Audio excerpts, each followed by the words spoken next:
Welcome to Movie Film Studios, the only podcast that takes you inside the minds of two studio executives as we unravel and re-ravel the best that Hollywood has to offer. I'm Isaac. And I'm AJ, and this week in the Movie Film Studio, we sat down in our private screening cinema and watched the 2017 action film Power Rangers. Go, Mighty Power Morphin. Rangers. Not part of the title, but it's fine. But before we do that, I'd like to get an update on the film that we released last week, which was, as we all remember, the apart square brackets meant. So, Isaac, tell me, how did our film perform last week? Bad news. What? Didn't actually get a cinematic release. What? So, here's the problem. We went out and we found Stephen King with a V, V King, convinced him to quit his job as a tax consultant and come work for us writing gritty post-apocalyptic children's books. All good. He sat down, rocked out the apart square bracket meant universe, series of books, 8 books, churned them out. Yeah, New York Times bestseller. They if I were, recall. absolutely. Also, fun fact, it was his birthday last week. We threw him a little party in the office. Now we can credit him as being celebrated author Stephen King. Yes. So that'll be great. that's that we can add that into the trailer. The issue is our legal department signed a contract with him. They gave us exclusive film rights. He didn't think that a 2-hour film could do justice to his broad universe. Oh, you're kidding me. And optioned off the rights. To who? To Netflix. To do a 10-episode series per book. The issue is the kids' books are only 10 pages each. Yeah. So each page of the book gets its own episode. I tell you, we were spewing. God damn it. And it's a massive missed opportunity. We have since rectified the clause in his contract, which means we have exclusive rights for all media. Great. Unfortunately, now Netflix has the series coming out, the apart square bracket meant. That's insane. And, we made that man. We lifted who him he up. is. Now, to be fair, he has written a gritty clown novel about the dangers of social media called @ and it's just the @ symbol. And we have optioned that off. Oh, so brilliant. In the not too distant future, we should be releasing the film @ about the dangers of social media in the modern world with this sort of like clown / sort of internet troll sort of feel to it. But no, the apartment square bracket meant from Movie Film Studios. Look, I wish Netflix the best of luck with that film or that series that they're going to do.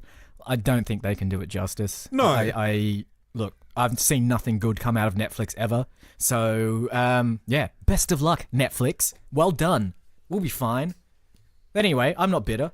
So, whatever. But before we get on to our next, the next film that we watch. The feature film. Of course, before every feature film in the cinema, you always watch the trailers. That's right. And this week in trailers, what did we watch? We watched, we'll start off with The Snowman, which is a very dark and that sort of very Scandinavian murder feel to it. It's got the, violence and crime, and so it stars Michael Fassbender as probably a criminal profiler of some repute who is brought on to track down a serial killer who is killing women and then building snowmen or building the women into snowmen. That's right. Or leaving snowmen outside their houses to say that he's been there. Yeah, it's his little calling card, I guess. There's a bit in the trailer where he reports a woman missing before, and they're like, we're here to investigate a missing person, and the woman's like, I'm that person and I'm not missing, and then he kills her, and they're like, oh, how clever is this serial killer that he can tell us who he's going to kill and then kill her, and then they get the message over the phone, I've left you all the clues to solve it. You should have solved it by now, Mr. Fassbender. You're so stupid and I'm so smart. Let's also not forget that J.K. Simmons is in this film. He's playing a character. Yeah, some sort of who knows? Who knows? He's at a party sipping champagne with a tuxedo on, like he's an important man. It's one of those trailers where there's a lot of characters in it, a lot of actors in it, and they all flash up on screen at a certain point, and you have no idea what they're there for, who they are, what they're doing, or what relevance it has to anything to do with the story. But the vibe I get from it is very much let's take the sort of creepier bits of Saw. Let's mix them with the girl with the dragon tattoo to get that kind of Scandinavian feel out of it, and let's also dash it with a pinch of the Silence of the Lambs. Yeah, it's got that sort of It's a disgusting Thomas pie. Harris or even James Patterson. Patterson. Anyway, the author. It's based on a book as well. Yeah, I mean, it's based on a Crime Cellar book. It's got that feel of like that serial killer, got to solve the mystery. I didn't actually realize that was the plot of the film. When I first saw the title, I assumed it was a Stephen King style creepy snowman. Wait, almost like a dark retelling of Frosty the Snowman. Wait, which Stephen King are you talking about, though? P.H. King. Oh, okay. I mean, V. King is actually working on a creepy version of Frosty the Snowman as well. So maybe that's what we do. We do. And he's calling it Frost. Nothing to do with the other film called Frost Nixon. It's totally different. No, that's the sequel where it is the creepy snowman Frosty the Snowman versus President Nixon. Yeah, I thought it was going to be about a sentient creepy monster snowman who went around killing people, and instead I've got this psychological murder thriller. Yeah, it's now disappointing. Yeah, it is a little bit disappointing. Speaking of Frost, we did get news this week on what the new Han Solo film was going to be called. That's true, we did, and it is called Solo. A Star Wars story. I think we talked about a few weeks ago when we watched the Lara Croft trailer that they just should have just called it Croft because that was like the cop out. Yep. They've done it with Logan. They've done it with Balboa. You just sort of take one word of the name and put it in there. And then, true to form, Hollywood's lack of imagination have put out this film called Solo, which, and again, you pointed out, there's a brand of soft drink here in Australia called Solo. Yep. The actual title for the film Solo looks startling like this lemon-flavored soft drink beverage we have it's here. A lemon squash for anyone that doesn't have it. Yellow word Solo on a black background. Yep. It's a little bit crazy and a little bit stupid. It is. And I kind of feel like the film's probably going to be... Oh, I don't know. We've got nothing really to go on. It's a weird one. The weird thing happening in the Star Wars world right now is directors are dropping left, right, and center and being replaced with other directors. Yeah, Lord Miller's been replaced by Ron Howard. What's his face? Who did Jurassic World, my favorite film in the whole world? Trevorrow not doing the third. Got bumped from the third sequel. The third, yeah, I guess. And I'm sure there's the Star Wars sequel. Yeah, there's other things happening in that universe as well. But two things. First of all, on the name, I think it really goes to show that movie film studios is having a bit of an impact in Hollywood. Oh, absolutely. That we are getting ripped off now. And I think that because we don't rip off anyone. No. If someone rips off us, we really need to go at them. Yeah, I mean, we've sent a cease and desist to Ron Howard and the people at Disney. I've sent him a cease and desist to stop him from making any more Da Vinci Code films. But that's a separate lawsuit. Totally separate lawsuit. There's a class action with that one. The movie film studios are not the only people involved. Yeah, I've sent one to Tom Hanks as well, and any other French actress that they get to recast that role. That Audrey Tattoo. Sure, whatever. That she played in the first and then mysteriously disappeared from the second, and I guess there was a third at some point. I think the issue with it is she disappeared from the second film because the second film it was supposed to be set, well, it was written before the first one. Anyway, it doesn't really matter. So it's still on This Week in Trailers. Not that we've gone off on a tangent or anything. So that's the Snowman, Michael Fassbender, fresh off. He was in Adventure Children. Yeah. Yes, as a Nazi. Secret Nazi hiding gold in the UK in the 1940s. That's right. Yeah. Not going to be as good. No, I mean he put everything into that performance, and so you can't expect him to bring. Speaking of other people that are either in our films or we wanted to be in our films, our second trailer this week is a film called Red Sparrow. Starring Academy Award winner Jennifer Lawrence and a bunch of other actors that didn't win Academy Awards. Yeah, well, a bunch of other actors that weren't even in the trailer. I think at the end you see Jeremy Irons. Yeah. So like Jeremy Irons does not appear in the trailer. No. But only his name appears that he's going to be in the film. Is he an Academy Award winner? Maybe? Nominee. We'll call him a nominee tentatively. I think so. He surely should have got a nominee for Scar in The Lion King. He was absolutely. He was phenomenal. And the bad guy in Dungeons and Dragons. Yeah. God. Yeah. So anyway, what's Red Sparrow? Red Sparrow. It's a very short. I believe this is just a teaser trailer, so there's really not a lot to tell. But the trailer tells us that there was a secret, I'm going to guess Russian, a secret Russian military thing or a secret Russian organization that trained up a whole bunch of young females as assassins, but their whole shtick is that they use their bodies and their sexuality to get what they want in terms of either killing someone or finding information. So it seems to be a bit of a spy thriller, sexy spy thriller. You say sexy. There are a lot of corpses in bathtubs with plastic bags around their heads. Well, hey, don't judge me for what I find sexy. When they mix the sexuality and the violence. It's very creepy week. Yes. Look, you can't not love Jennifer Lawrence. No. We were going to cast her if we couldn't get young... If we couldn't get the young Helen Mirren, Young I Helen believe. Mirren, it was going to be Jennifer Lawrence.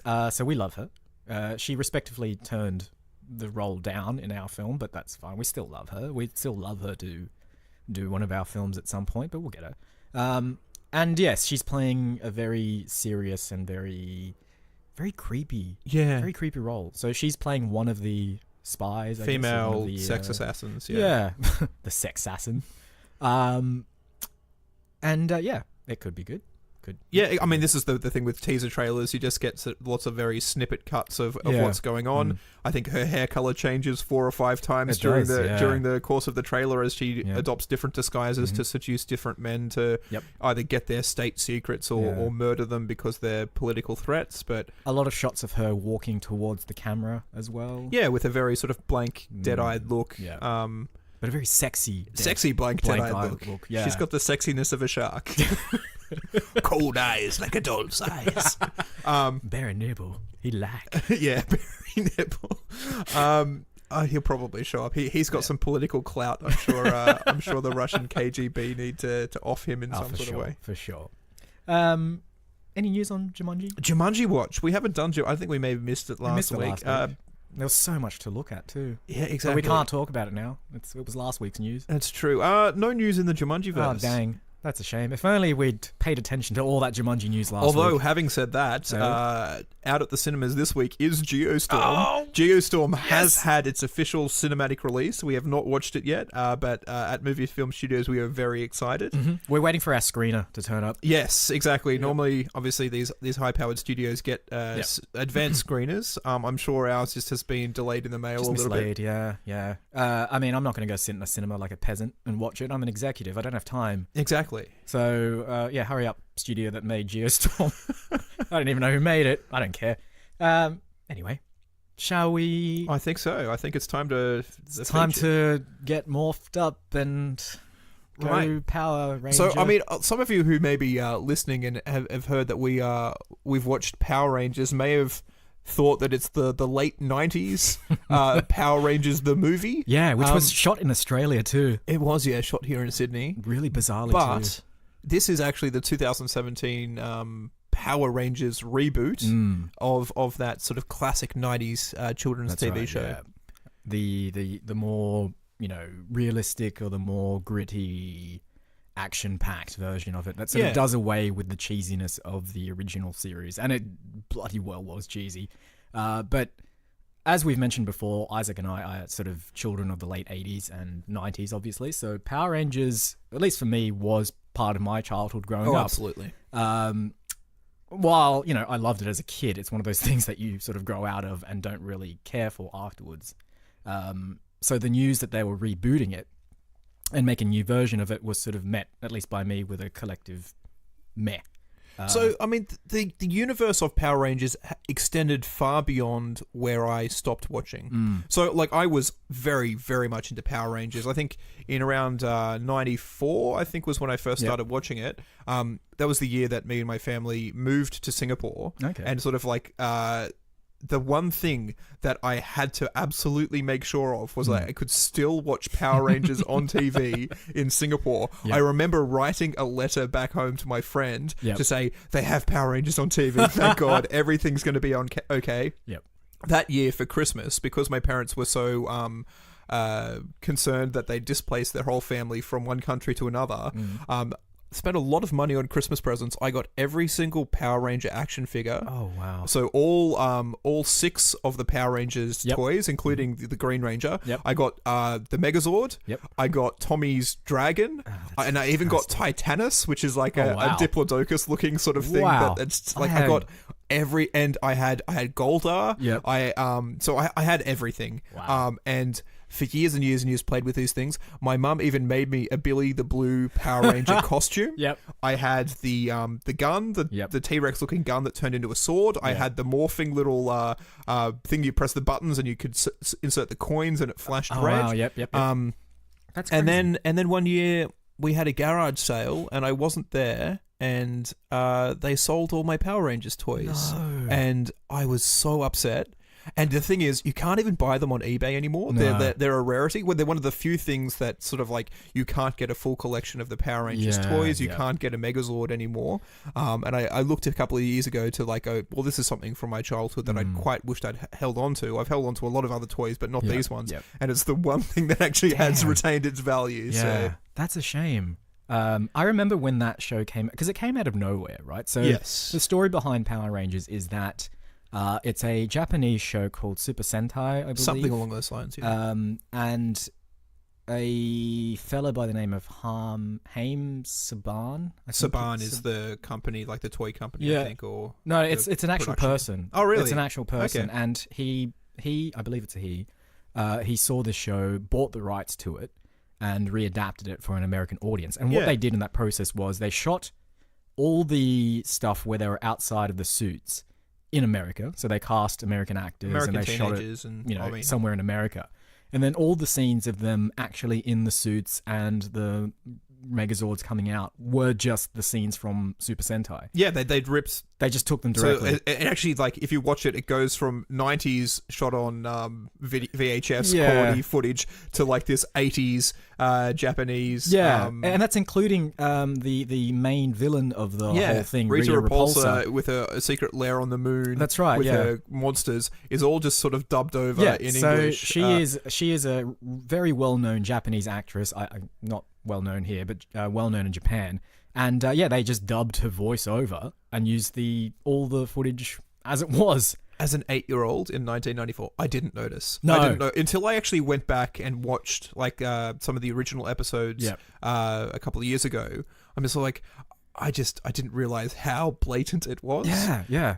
And so, in speaking about sort of the Power Rangers extending beyond where I stopped watching, there's a massive universe. So, like, I've seen some clips on YouTube of like the Power Rangers reunite, and it's like the original Yellow Ranger comes in and sees the second generation Yellow Ranger and the fourth generation Yellow Ranger, and there's like literally hundreds of these kids in like the Power Rangers suits, and there's been many, many, many generations of all of them. I don't even think I really got up to the White Ranger. No. Like, so I remember the White Tommy Ranger. the Green Ranger was there, and I think the Power Rangers the movie I think may have introduced some sort of concepts, but like the 90, I want to say 97, I couldn't tell you the exact date.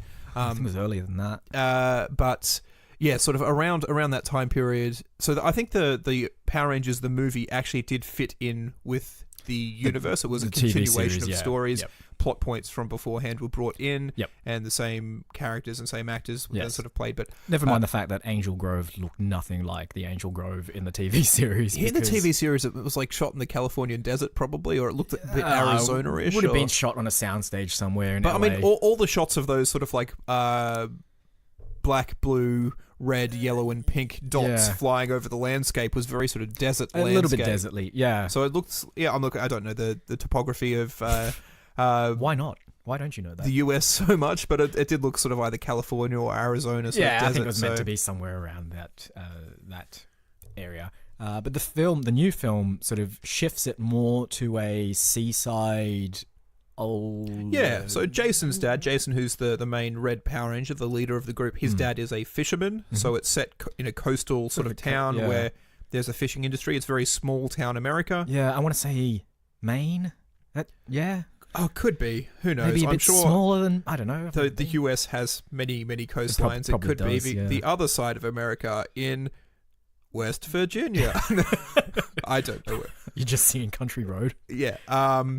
So, are we going to do our 2-minute recap of the film? Yeah, and I think it's my turn. Now, I'm traditionally very bad at these because in a lot of films, I just end up not paying attention very well and missing huge chunks of dialogue where it's like, oh, that was important. Yeah, AJ will often turn to me going, when did they explain this? I'm like, seriously? Like the conversation they had 2 minutes ago where he talked about the ankle bracelet and how he's going to override it? Yeah, so this happened in this film, but the reason why I missed it is because I had to have a very important discussion about the use of Dutch angle in films.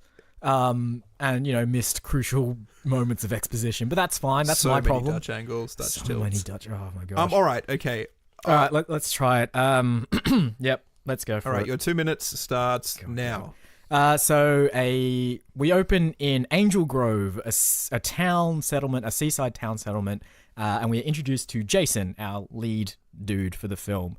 He is in detention with... Oh my gosh, Isaac's already shaking his head. What have I got wrong? You forgot the whole part where he tries to bring a cow into the school and crashes his truck and busts his knee, and he was the star quarterback, and he's now got an ankle bracelet on and a criminal record. And you just missed. I also know you missed the part at the start, which is set in the Cretaceous period. Yes, where Bryan Cranston as an alien fails to defeat Rita Repulsa. I know you missed that, but that's not really important to the story. Yes, it is. It's backstory. It is like a 30-second CGI backstory set in the age of the dinosaurs. Yeah, the Creozoic era, I believe. They're very specific about it. I don't know why. Is that somewhere between the Mesozoic and the Cretaceous? It was just a long time ago.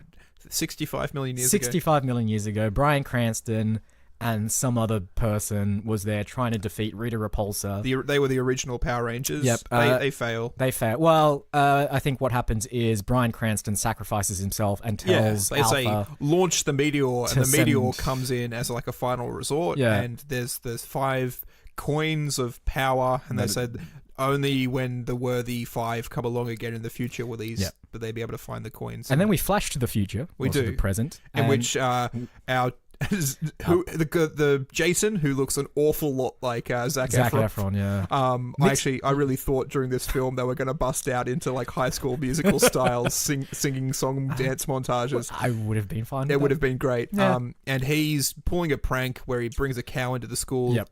He gets chased by the cops. He flips and crashes his car. Yep. He obviously then has a criminal record, and he has also busted his knee, so he can no longer be the Golden Boy star quarterback. That's right. Yeah. So then we go to detention. Yep. Which is apparently where AJ would have started the film. Yeah, if but he'd that's made it the most important. I did not.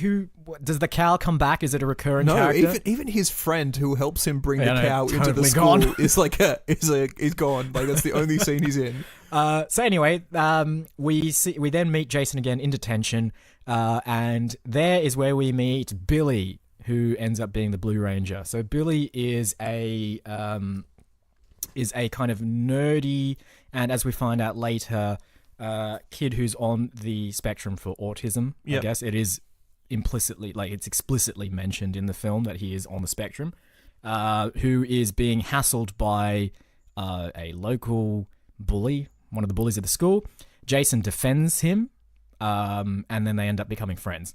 So Jason and Billy then meet up later in the night because Billy has told Jason that he can adjust the little tracking device that he's now wearing because he has a criminal record to allow him to go out at night. So the two of them do that, and then they end up traveling to a quarry somewhere because Billy does experiments, I guess. Or I think his dad was a geologist. His dad was a geologist, so he has a sort of store of TNT in his basement. Yeah, exactly. And he uses it to be a geologist, I guess. And by be a geologist, he means plant explosives in a quarry and blow up some rocks that almost kill a couple of kids. Yeah, so they're all there, and then the two of them are there. And then we also see some crazy Asian guy who just hangs out at the quarry. Rebellious Latina girl who's also there. Sure, and then Kim who was also in detention. I forgot that. Some sort of, I think she had an outing with the cheerleader squad, kicked her out. She used some scissors to cut her hair off, and she's like, now I'm a rebel too. So basically, all 5 of them. All 5 of them. They're all very disillusioned teens. So Billy blows up a rock, which causes some kind of mini avalanche. And then they find these 5 different colored coins, and they all pick one up. And then there's a chase sequence where... It's not really weird that it's there. They're escaping from the local security at the quarry, which is just they get hit by a train, they wake up. Yeah. They suddenly have superpowers and can jump really far. Yep. There's a bit of a Spider-Man moment where they realize, like, holy crap, we're strong. Find an alien spaceship underground. They find an alien spaceship underground. They're told that they are the Power Rangers and that there's a crystal on the planet that's sort of there on every planet that has life, and Rita Repulsa wants it. Yeah, exactly. So cue the Rocky sequence where they're now training themselves up to be Power Rangers. There's a thing where Zordon tells them, like, in order to morph, you've got to be better than you are now. Yeah, or even you have to only think of the group, or Something along that. But the basic premise for the next sort of hour of the film is that they are the Power Rangers and they are strong, yes, but they can't quite get it together enough to actually sort of morph into their sort of Power Ranger armor suits. They're trying to unlock the next level of their evolution, which allows them to morph into their suits. And it becomes like it's a bonding, friendshipy kind of thing. And it's quite an extended sequence. I would have expected them to get their suits a little bit earlier, to have some initial confrontation a little bit earlier. The bulk of Act 2 is just the character development. Yeah, them growing together as a group. Yeah. Anyway, so eventually they discover the ability to morph. Because Billy dies, he drowns, and then they're like, we're now coming together as a group. We can, his death has united us, and then because they then open the morphing gate, Bryan Cranston could come back, but instead he uses that opportunity to bring back Billy from the dead. Yep. And then they're like, now we can go fight Rita Repulsa and her giant gold monster. And they do that. So they go and fight Rita Repulsa. They get their Megazords as well, which is their dinosaur-themed transportation. They fight off Rita Repulsa and they win, and they bitch slap her into space. Saved. Yeah, they do. They bitch slap her into space, and she freezes. Yeah, and that's the film. And that's the film. And in terms of a film, it's not It's not that bad. I thought it would be a lot worse than it is, and that's really bizarre. It's not a really good film. It's not. There's many things wrong with it, but it's probably the least bad out of the ones we've watched. Yeah, and in terms of handling a reboot, they do it kind of delicately. Yeah. And they do it enough that it's enough of a reimagining of the source material that it kind of feels fresh and original. Yeah. It's got enough little like tidbits and not so sort of tidbits, like they're blatantly in your face, like references. Yeah. They're kind of cute, I guess. Yeah, they actually play the Go Go Power Rangers. They do, and it's so good. It's probably my most favorite part of the whole bringing it back was that theme song. I don't know who did it. Yeah. I don't know. I'm gonna get it though because it's pretty cool. It is. So the dinosaurs are running along and they actually have that theme song. I'm like, I did not expect that to be in there. It was good. Yeah, and it's the same camera angle they use as well, which is that side-on tracking shot, and they're all running. But then great. There's this backstory about Rita being the original Green Ranger who turns on the group, which was never, I believe, in the original series. So like that's kind of like an interesting take on it, and like her lust for power, having the going on the outs with Bryan Cranston and his crew. So, look, I think they handled the whole reboot in a way where I think lots of other reboots have failed. They've either been too fan servicey, or they've done things there where you go, the person who did this doesn't understand the original source material.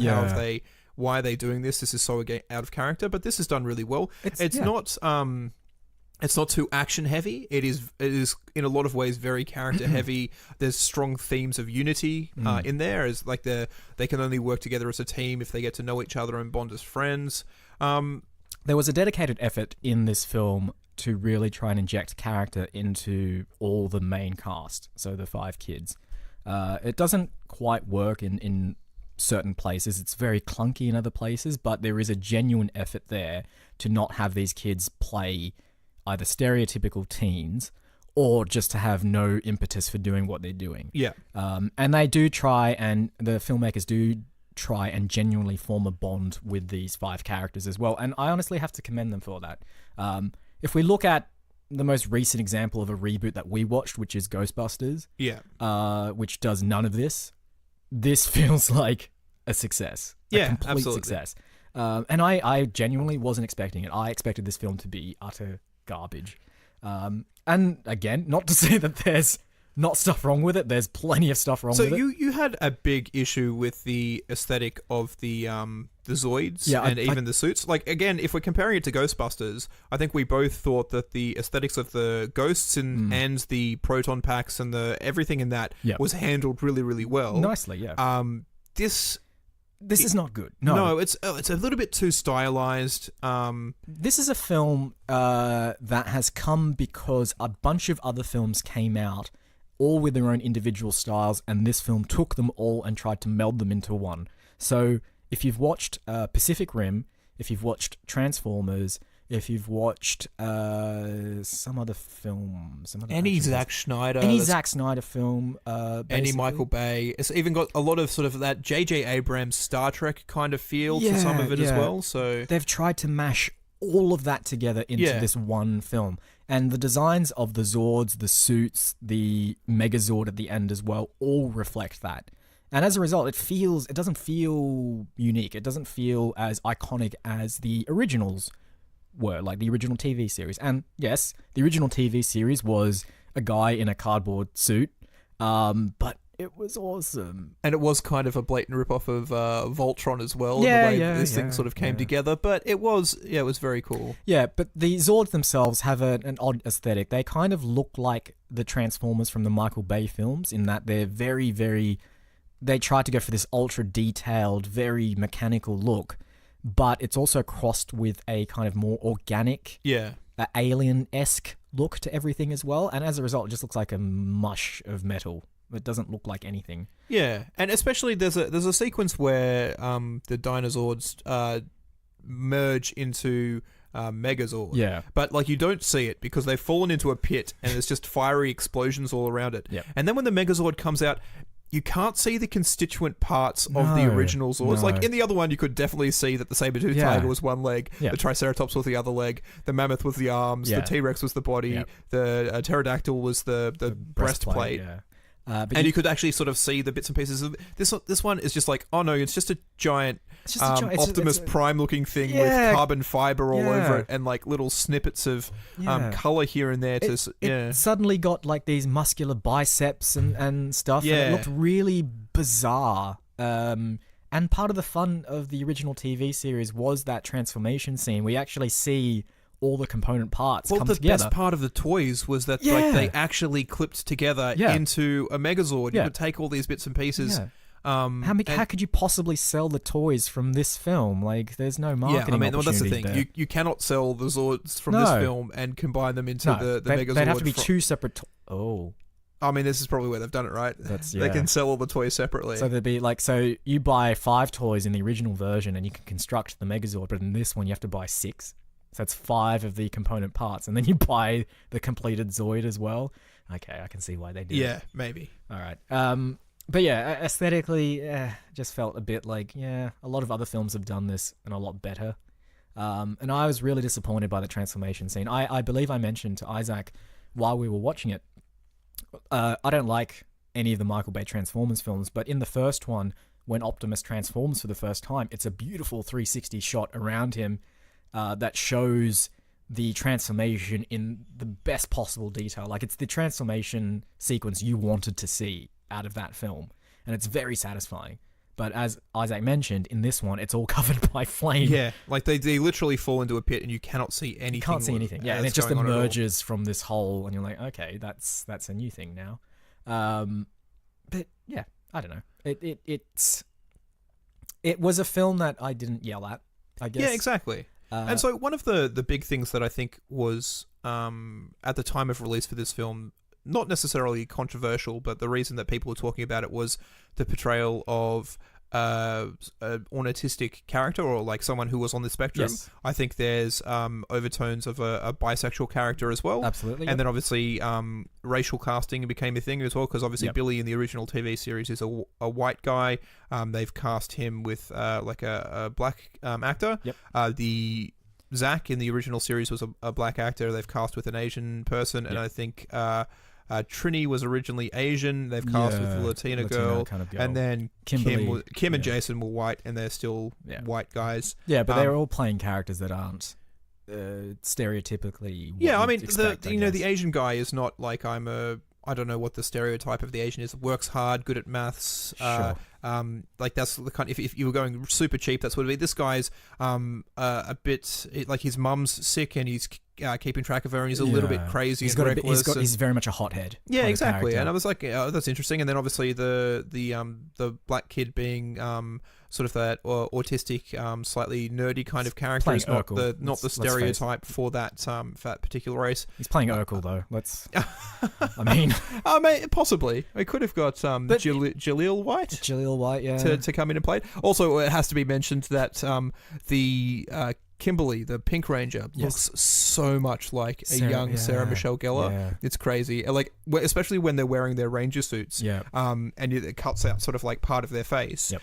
It looks like Zac Efron and it looks like Sarah Michelle Gellar. It's crazy. But like, so going back to the racial thing as well, they've got quite a mix of sort of the diversity, much more so than in the original series. Yeah. And you still do have the sort of the main male and the main female. You do, but even then, like, their characters they're not playing to type. So I believe Jason in the original series was definitely more of a jock. Jason in this film is a down and out jock, basically. Exactly. He gets ejected from the football team, and kind of feels the shame of letting down the entire town, I guess. This is a town that's sort of very much barracks for the local football team. Yeah, and football's a big part of this idolized him as the golden boy because he is the star quarterback. He's going places. And he's sort of thrown that all away. So he kind of has that going for him. Kimberly as well doesn't have the whole peppy blonde cheerleader aesthetic there. She actually gets booted from the squad in the opening sequence. Yeah, for doing, for basically doing something that makes her a social outcast. So all the five kids are all sort of, again, disillusioned and disenfranchised, and they kind of bond together as a kind of like, it's the Breakfast Club, right? It is. They're all in detention in a room that looks very much like the Breakfast Club room, and they're all outsiders. They're not just a jock. They're not just a nerd. They're all people that wouldn't be friends in ordinary circumstances, but this sort of thing has drawn them all together, and they become. And I like a lot of the choices that they've made. I still think they made some very safe choices in that. It's sort of one of each sort of like racial group sort of sneaks in. Like, they don't go, well, if we've replaced the white guy with a black nerd, then we can't keep the other, like, because then you have two black people. You have to have at least one Latino, one Asian, one black. Like, it's just like, again, I really applaud the choices that they've made there. Yep. I applaud the character choices and the racial diversity, but it still feels as though they've played it a little bit safer than they could have. Well, yes and no. I think as a film that is very much sort of aimed at families, like I think they swear once in the entire film. He almost says motherfucker, he says mother. We'll leave it at mother. Yeah, there's a bunch of those, and on some point someone is about to say holy sh, and then someone actually says shh to cover up that as well. So it's very much a kind of family friendly. Yeah, but I affair. suppose it's the same thing with Ghostbusters, where ideally you would like to see it taken in a way where like the gender casting doesn't matter or the racial casting doesn't matter. Yeah. But everything that they're doing seems to be at least steps in the right direction. Oh, absolutely. So, and I enjoyed it for that. I liked the fact that they weren't playing the more typical, stereotypical roles. It felt a bit more natural. And it felt like, if they're trying to make it feel like small town American values and American people, it felt like that. Yeah. From what I know of American people. And speaking of small towns, it's like, we've got to save the town, and then they end up just doing billions of dollars worth of infrastructure damage. It's the same with anything, though. It's like, yeah, it is. The term save is sort of relative. Yeah. At what cost? I wonder if they do a sequel. I don't know if they will, actually. I'm not sure how well this film performed in the box office, but are they going to go down the sort of DC route with the films and sort of use the whole, you guys are doing a lot of damage and it's costing us a lot? The only redeeming thing about this is that the thing they defeated was a giant monster made of gold. Yeah. So, like, at least they'll be rich now. They just mine the gold, and then they can use that money to rebuild the town. Were they mining for gold? Like, was that... Who knows what they were doing in because, the quarry? like, if so, that quarry company is bankrupt. Like, there's no gold left in that quarry. So, like, the town is prosperous as all hell, but, like, that poor company has nothing to do anymore. The poor, beleaguered mining companies. Yeah, that's right. AJ, where are your priorities? All right. Before we go on, I think we talked a lot about the characters, but the one character we haven't really discussed yet is Rita Repulsa, played by Elizabeth Banks, who is doing a phenomenal job. Yeah, she throws herself into that character. Oh, absolutely. It's phenomenal. And we haven't talked about Bryan Cranston either. Yeah, but we'll look, I think we discussed in this film, no one can afford 100% Bryan Cranston. No. Like, in terms of like the movie budget, they can only afford him for like 20% of the film. So he shows up in that the opening sequence where he's an alien and he is the Red Ranger and he's fighting off Rita. Yeah. And then for the rest of it, he's just like a holographic face on the wall. Yeah, he looks like one of those pin boards that you used to buy at sort of novelty shops where you sort of put your hand on it and it shows the imprint of your hand. Yeah, it shows an impression of your hand. He looked like stays that. there. Yeah. Godzilla did it as well, where there's like about a fifth of the way through the film they just kill him off because they can't afford him for the entire film. Never mind the fact that he's plastered all over the ads as well as being in the film. Exactly. But I mean, no one. I think Aaron Johnson and Elizabeth Olsen are actually the main characters. I had no idea they were in the film. I knew Bryan Cranston was in Godzilla, but he's dead super soon. But what happens with Bryan Cranston as well? So he's playing this holographic projection, and it's sort of a plot point in the middle of the film whereby he says that if the Power Rangers can morph, he can come back to life. So Alpha, the little robot who sort of is the main maintenance dude for the spaceship that they find, played by Bill Hader. Yeah, he's very that danger, Will Robinson. Sort very of like much so. Yeah. Around. So Alpha says that he somehow put Zordon, who is Bryan Cranston's character, into the ship's computer. He saved his essence into the ship's database or something. It's really I hate when they blend organic and digital stuff together. It's like, no, you're part of the computer. How? Your essence. Yeah. What? So anyway, it's implied that once the Power Rangers can morph, he'll be able to come back to life. Yes. But then Billy dies. He drowns. Yeah. There's a very sad moment where all the team finally bond together and the opportunity for Zordon to come back presents itself. But instead, Zordon offers that ability to Billy and raises him from the dead. Yeah. Now, Billy's last name in the film is Cranston. Yeah. So the character's name is Billy Cranston. Yeah. Clearly, one of Bryan Cranston's stipulations in his contract is that if I can't be in the film for the entirety of the film, and one character in the film needs to have my last name and needs to survive. Yes, so absolutely. That's the only reason. And the weird thing is as well, I think Godzilla's last name is Cranston as well. Godzilla Cranston. The weird thing, but they keep mentioning Billy's last name in the film. Like, I don't know anyone else's. I think Jason Scott, like, they're very last name focused. Yeah. And even Tommy Oliver. So we only get Tommy, the Green Ranger, in this post-credit thing. Of course. And they're like, Tommy Oliver, because he's been in detention as well. Yeah. And it's like, what is this fascination with giving characters full names in this film? Who knows? But anyway, that's the Bryan Cranston clause.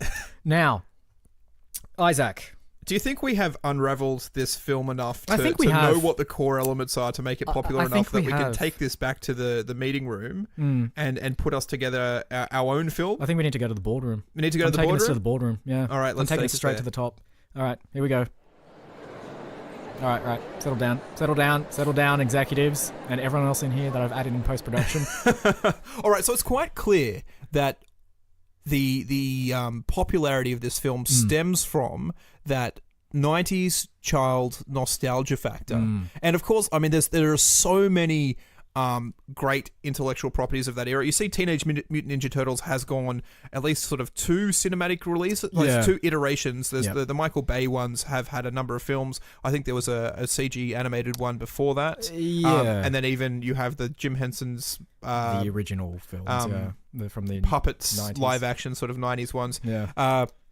There's Biker Mice from Mars. There's Street Sharks. Yeah. There's Battletoads. Sure. There's Samurai Pizza Cats. Yep. I think there is so much great teen fighting things from the early 90s that here at Movie Film Studios, we can grab one of those and we can bring it into the modern day and do this sort of like sci-fi CG action film based around it. All right. Now, the question is, what do we take? Or do we just pretend as though it did exist? Because obviously getting our hands on this intellectual property costs money. Yep. And as we proved with the Stephen V. King, it's just much easier to make our own. So hang on. I have an idea. right? So we know that the original Power Rangers came from Japan. Japan, yep, okay. Is that where we need to go? Do we need to go to Japan? We don't need to actually find a show over there, but we, in air quotes, go to Japan, find an existing property, and then remake it for an American / English audience. So okay, but what is it? What is that existing property that we can bring? It has to be fighting based. It does, yep. Like, although Power Rangers isn't, a lot of that other stuff is anthropomorphized animals. Yep.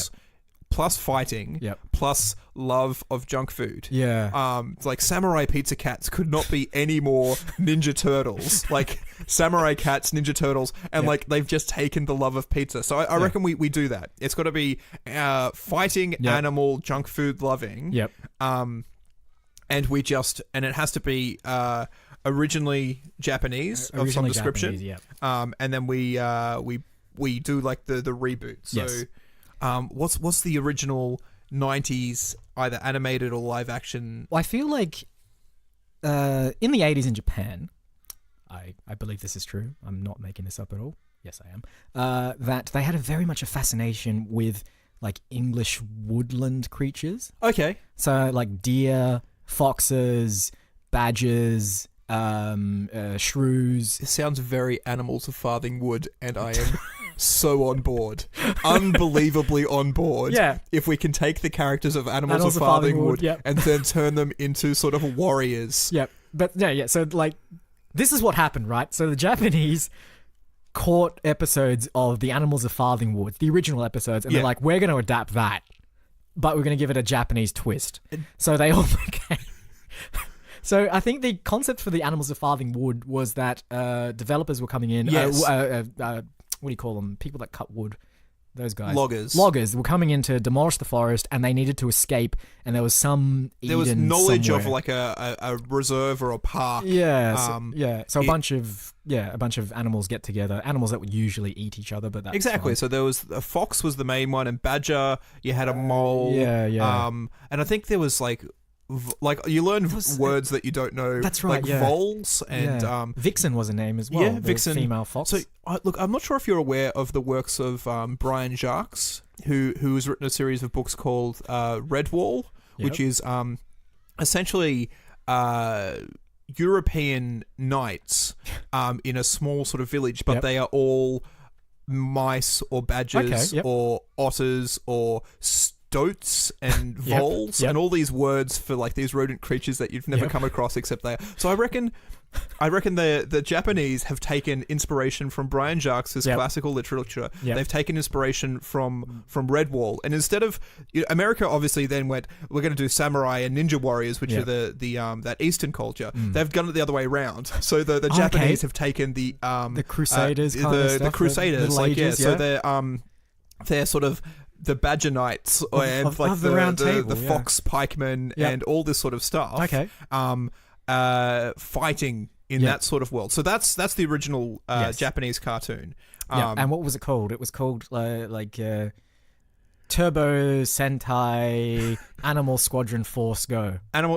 That's exactly right. Of course, that's just a literal translation of the Kenji characters. That's right. Yeah. It has much more nuanced meaning in the original language, which we'd never be able to bring out. No. So, I mean, we'd have to call it something. I know, like it's got to be something that sort of flows for an English audience. And I think. What about Knights? But it's an acronym: KNIGHTS. Brilliant. Okay. And that acronym stands for AJ. Crazy with a K. K with a crazy. N for crazy ninja. No, I mean, but they're not ninjas. But like crazy knights. Crazy knights. But so instead of the K being for knight, so is it okay? Yeah, keep going. It's K. Invincible. Yeah, invincible. How do you spell knights? G. Go. Crazy Knights, Invincible. Go. And that's it. HTS, yeah. And so they are a bunch of European woodland creatures. So are they actually going to be animals, or are we still going to go with the idea that like human characters I think we operate. do. Like, I really liked the Spike Jonze did a Where the Wild Things Are. Okay, yep. And it had these sort of like people in these monster costumes, but sort of super realistic. I don't know if you remember, there was a 90s or even late 80s miniseries for The Lion, the Witch, and the Wardrobe, which had sort of people dressed up in the costumes for the wolf or the beaver. Yep. I think we do that, but with like that Spike Jonze sort of realistic sort of robotic. So the fox is like a man-sized thing with a fox head, and we get the Henson Company in. Yep. Or even if we don't, we can splinter off into our own the Benson Company, ILM sort of Weta Workshop kind of style. We'll get the filmmaking, we'll get movie film studios workshop. Yeah, we'll get Tim Benson on board. Yes, and they can make sort of like robotic faces that these actors can wear. And we have them again. We get like Weta Workshop to make real life armor and stuff like that. Yep. And it's all sort of like live action shot with actual actors in there. We put some like CG blinking in because blinking's really hard to do. Maybe remove some of the wires that are used to operate the robots as well. That's fine. We like practical effects, but we know CGI has its place. Yeah, it has its place. So they're the characters. What's the story? What's the story of these fighting animal warriors? Okay, so are we setting this first of all in modern times, or is this going to be more of a historical? The original was a little bit more historical, but we are obviously doing a reboot of that original and bringing it into the modern context. A modern context. Okay. So maybe we replace the armor and the steel swords with sort of more of this sort of Power Ranger-ish bio armor, sci-fi kind of stuff. If the original was sort of set in the Crusader times, and obviously the thing that they all fight for is king and queen of country. Yes. The modern context would possibly be, if it's American as well, president. So maybe there's a plot to overthrow the president of the US. Played by Andy Garcia. Yeah, fresh from Geostorm. Like he's, it's a 4-year term. You can't just elect an actor president of the country and not have him play the president for 4 years. I like the idea that this is his second term as well. So in his first term, he had to deal with the environmental satellite problem. Exactly. And in his second term, aliens have not aliens actually. Yeah, because aliens weren't a big thing in the original Japanese cartoon. It was all about life crystals. How about just loggers? All right, so like a band of so it's still about the environmental welfare. Yeah, it is. So a band of rogue loggers has the lumberjacks, but it's JAX. So the lumberjacks are like trying to build an oil pipeline, super data highway throughout the. Sorry, this pipeline delivers oil and data. Oil and data. Like the oil is encoded with data, and so it gets the other end. This is that organic and computer thing that I don't like, but done well. Done well, it's perfect. Great. And I really like the idea of setting it into like that Canadian sort of tundra, snow and pines. We don't see a lot of Canadian tundra. Because you can have an Arctic fox. I reckon Arctic fox in bio armor would be really, really cool. Brilliant. Okay, so there's a plot by the lumberjacks to they're smuggling illegal information through the oil.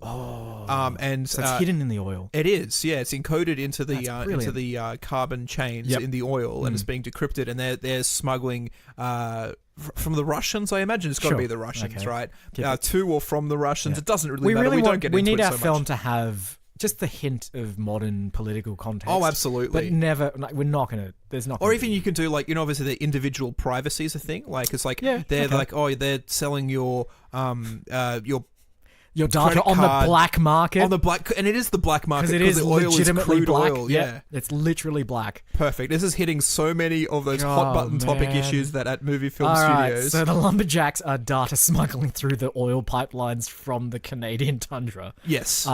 Enter the Knights, KNIGHTS. I mean, you got to go KNIG.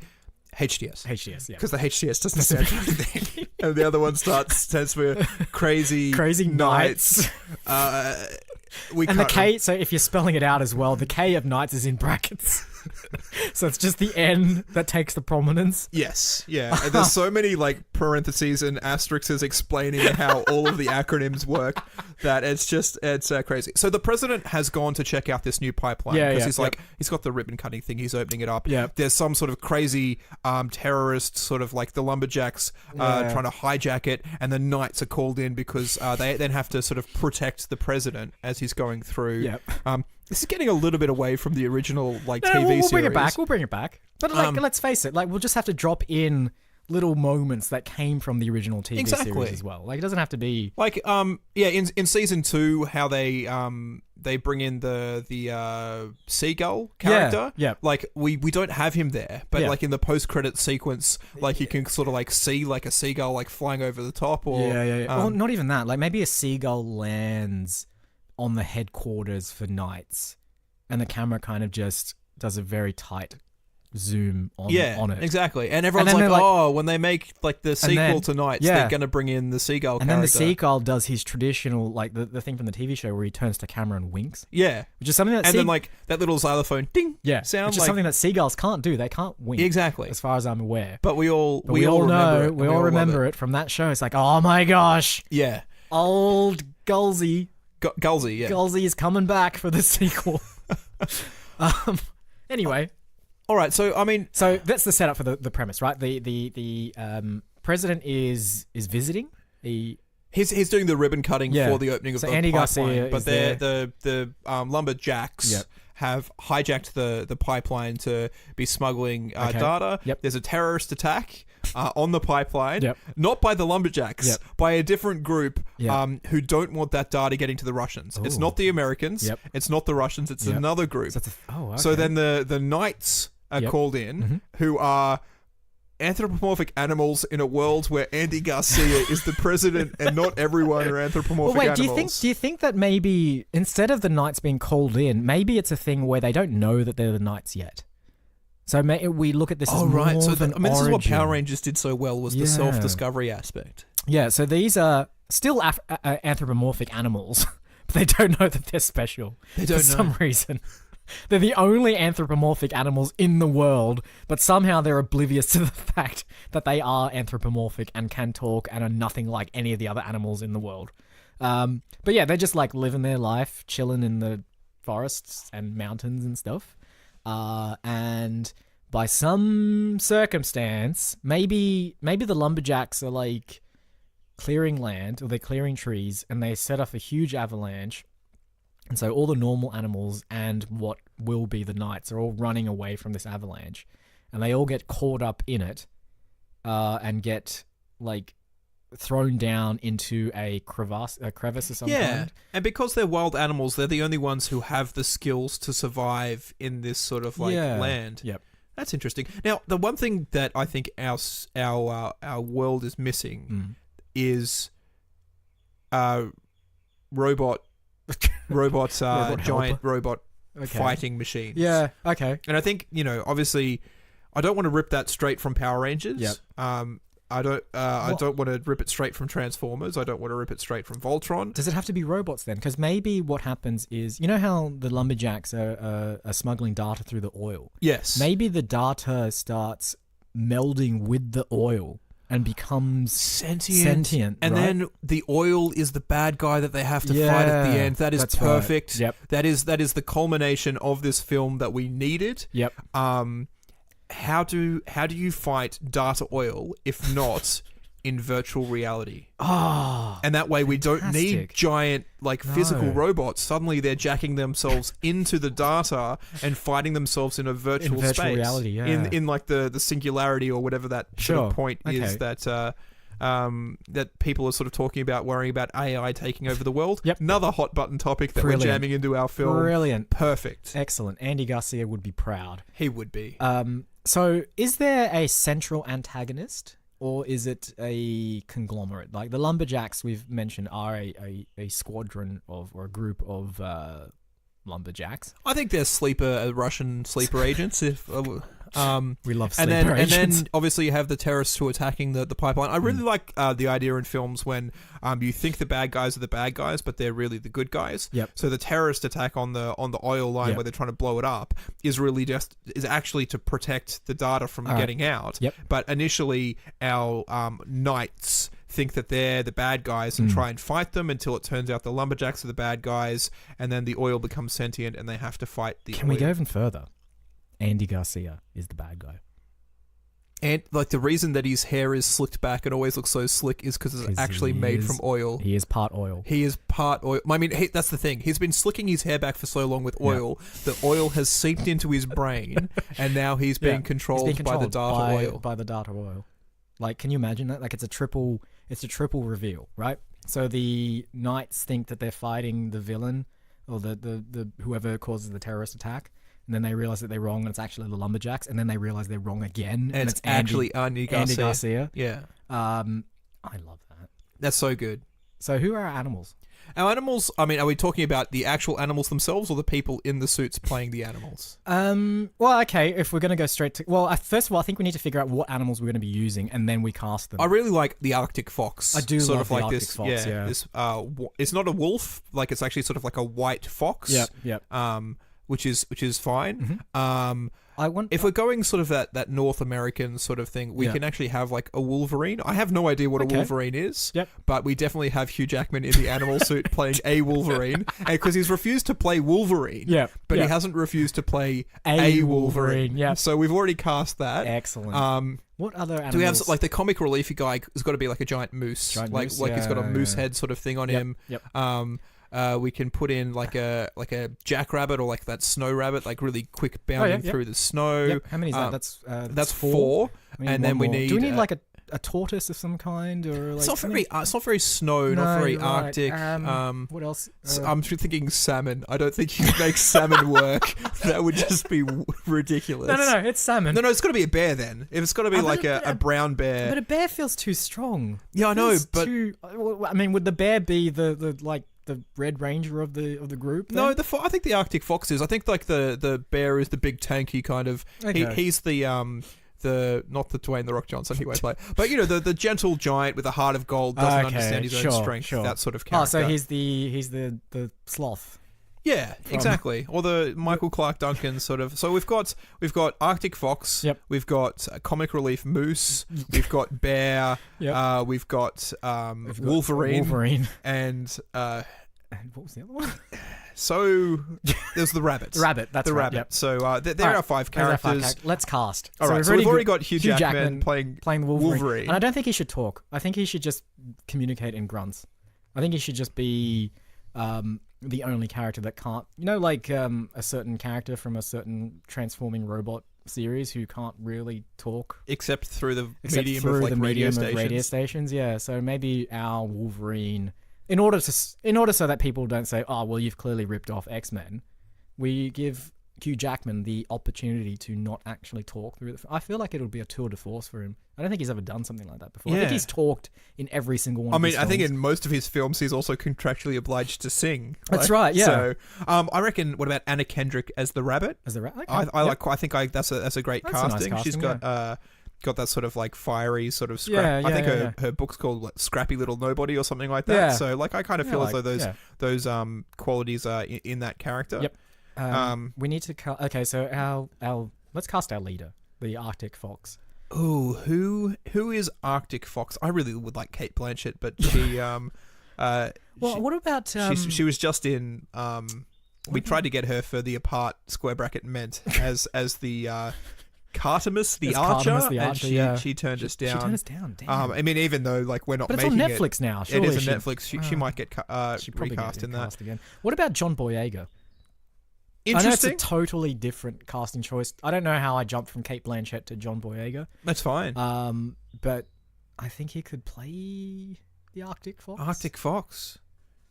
Yeah, I mean, I'm not against that at all. No, okay. Like he's been. I kind of want him in our film. Yeah. I don't know. He doesn't have to play the Arctic Fox. That's fine. What about comic relief moose character? Do we need to cast Levity Bot? I mean, Levity bot Jake Johnson. he's been down and out for a while. He has been. I think so. appeared in any That's of not our bad. I mean, I did consult Levity bot earlier, and Yeah. they said that at least 28% of all films we make have to have Jake Johnson. Yeah. And we've made 4 or 5 films without Jake Johnson. So Levity bot. This is true, and because he's been down and out ever since LevityBot 2.0 took over. Yeah. Who is who was 2.0? See, I don't even remember anymore. Yeah. He just doesn't have the same impact. No, that I Jake can't. I Johnson can't does. remember who they were. Maybe Thomas Middleditch. They might have been started cutting Thomas Middleditch Possibly. as the comic relief Possibly. scientist, and Yeah. none of those. LevityBot 2.0 was not a good upgrade. No, I think we no. need to roll back our drivers to original LevityBot, Yeah. and Jake Johnson will play is the moose, comic relief moose. Yeah, and we need a big bear type I character. mean, Dwayne the Rock Johnson. I mean- seems right, but I mean, do we want to keep putting him in our films? I Is mean, this going to be like a Harrison We certainly Ford know thing? we can't get LeBron James. I don't know. Maybe we just go to the UFC and we cast. I mean, they did that Conor for McGregor. Rampage Jackson, who I think was in the Oh, A wow. team. They Okay. was just like the big burly guy. Yep. They did it for Bautista, whoever the guy is from Dave- Guardians of the Oh, yeah, Galaxy, yeah. was a UFC Yep. guy. Dave Bautista. Yeah, why don't we do that as well? We just whoever wins the next UFC belt or whatever how it works. I couldn't tell you. So we don't even know who it is yet. But No. just whoever wins the next UFC we do some sort of like championship. Maybe we do like a battle royale thing where we get every UFC fighter and we drop them all into a big cage, Yep. and we're like, whoever is the last person conscious in this cage gets to play the giant bear character Right. in our film. Oh, excellent. KNIGHTS. HTS. Because there's no. I think that the other thing with the acronym is there's dots between the K and the N and the I Yeah. and the G. There's no dots between the H and the T and the S. Yeah. Okay, great. So, as yet to be determined, UFC fighter. Winner, champion winner, male or female. I'll Doesn't put them matter. all in Yeah, there. could All be of them Ronda in there. Rousey. Who Could be. knows? Could be. If she's still Who fighting, knows? I'm not really 100% I have never sure heard on of that person before, but I'm sure she could do a great job as Gentle Giant Bear. Gentle giant bear. Yeah. Okay, we've got Andy cast. Oh, we need to cast the Lumberjacks. Our villains. just any person with a beard. Just that's all it really. Okay, needs so to they be. have to have a beard, and not a beard that they've grown for the role. But just they have to have a beard. See, I would put Nick Offerman in there, but he recently shaved his beard. Oh, really? Yeah. So he's not valid I think anymore. we'll try and get him anyway. I think it's a really good. We'll CGI the beard. Yeah, exactly. Okay. That's Should he play all the Lumberjacks? if absolutely, if there's some aspect of cloning in here, futuristic cloning, and again, I mean, you say that a little out of character. In the original Japanese TV series, Yeah. there was that cloning aspect. It was more to do with lab experiments That's on true, mice to yeah. clone them. But I mean, that's just the not themes are in realistic. there, so Yeah. we can definitely have cloned Nick Offerman Lumberjacks, Yep. Andy Garcia president. Yep. I think We have Yeah.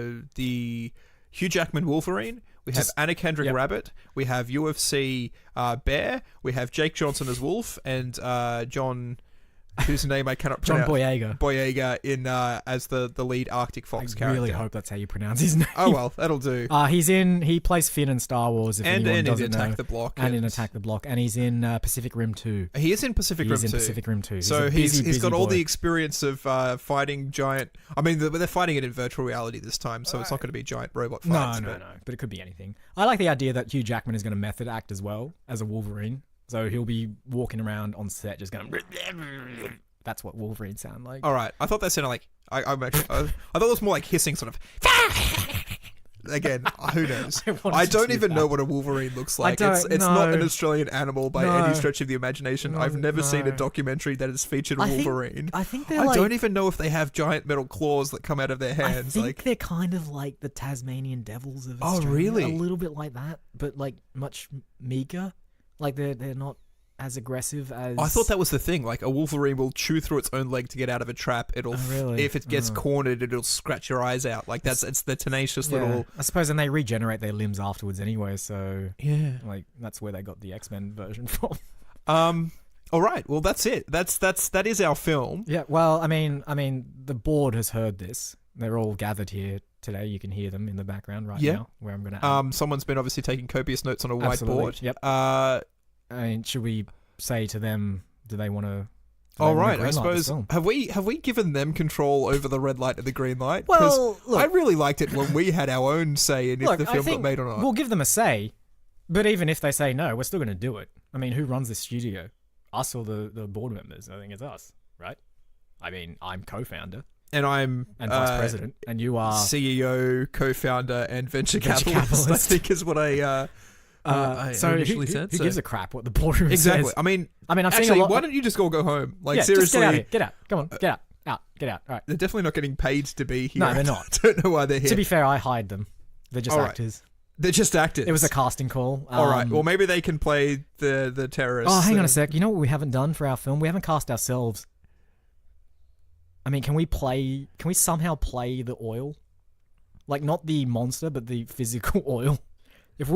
So remember, it has to be our corpses, right? So here's what we're going to have to do. I mean, there you go. After millions and millions of years, organic material does form into carbon chains. After being compressed by the Earth for millions and millions of years, we need to send ourselves into the future to dig up our corpses, which has turned into oil. I mean, done. That's easy. And that's it. That's much easier than building mechanical puppet suits for ourselves to play background extras. So I'm 100% on board with that. Yeah, that's so much easier.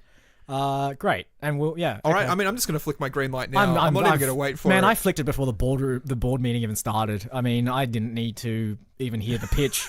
Mine's just permanently on. All right, great. So, KNIGHS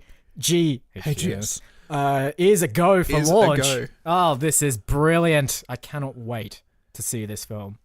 I mean, and it's not going to be on Netflix. No, I mean, this is the brilliant thing about not having to have someone else's creative material turned into the film is that we can just decide whatever medium it turns Absolutely. in. So this is 100% a movie film studio idea. Mm-hmm. It is a movie film studio production. Yep. And we cannot be sued. What are we going to call it? MF Workshop, who's going to do all the animatronic? Was it MF Workshop? Yeah, Movie Film Workshop. Yeah, run by Tim Benson. Yeah, Tim Benson. Yeah.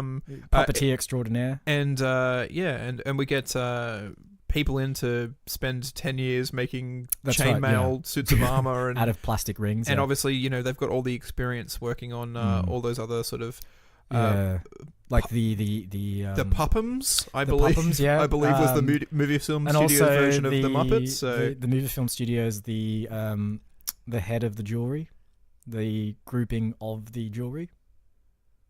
Don't you remember that film? Completely lost me. Damn it.